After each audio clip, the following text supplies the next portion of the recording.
Histamine in food is not the actual problem. The real problem is your mast cells are reacting to something and they're secreting histamine internally. Their main source of histamine is not the food, it is your own immune cells and their secretion of histamine internally. So, what are the main things that actually aggravate the mast cells? Well, number one, it's going to be what we're consuming. So, the main irritants are going to be eggs, dairy, nuts, seeds, gluten, processed food, too much meat. It all depends on which one you've eaten the most of lately. If you said, hey, Matt, I haven't had any of those except for meat and I eat meat 3 times a day, well, guess what? Meat is the main irritant because it's the one on that list that you're eating the most frequently.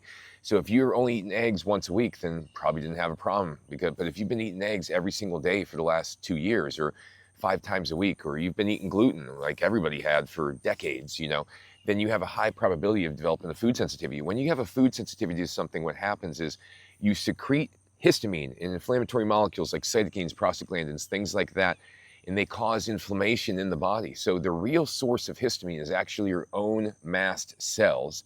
And the number one way to be able to release histamine is going to be consuming things that trigger you a sensitivity response, not consuming things that actually contain histamine, consuming things that trigger a sensitivity response, because those foods, for example, like the eggs, dairy, nuts, seeds, gluten, and the other foods are more complex in protein structure, so they're harder to break down. And when that happens, this little bit of the food that isn't broken down leaks in through the gut wall into the bloodstream. You develop the sensitivity.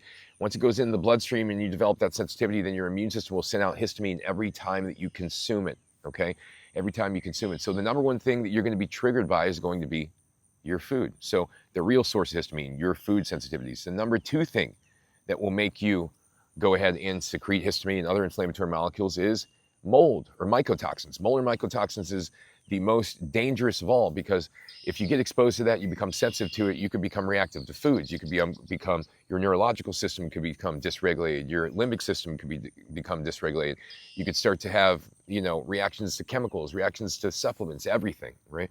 I went through it myself. My daughter went through it. I've worked with plenty of clients who went through it as well.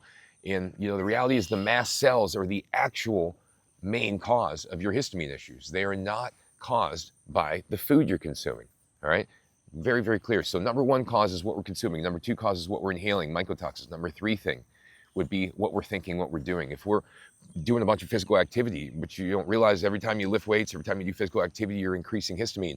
If you're getting yourself hyped up, you're living off of adrenaline, you're living in fear, you're living in a chronic state of, thinking about the future and how you're protecting yourself against it. You have perceptions of danger around you, like this food's gonna harm me, this relationship's not good for me, I don't have enough money, these things. This all causes your mast cells to be more reactive and secrete more and more histamine. So the real source of your histamine is not the food. It's the other things I mentioned.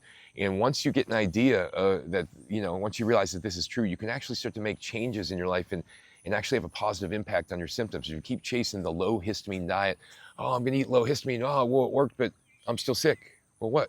Well, maybe you're still eating meat twice a day, Maybe we're still eating nuts and seeds. Maybe we're having spices still in our food. Maybe we're living in a moldy house. Maybe we're not getting enough sleep every single night and we're believing that we're never gonna get better. We're attacked in our own mind.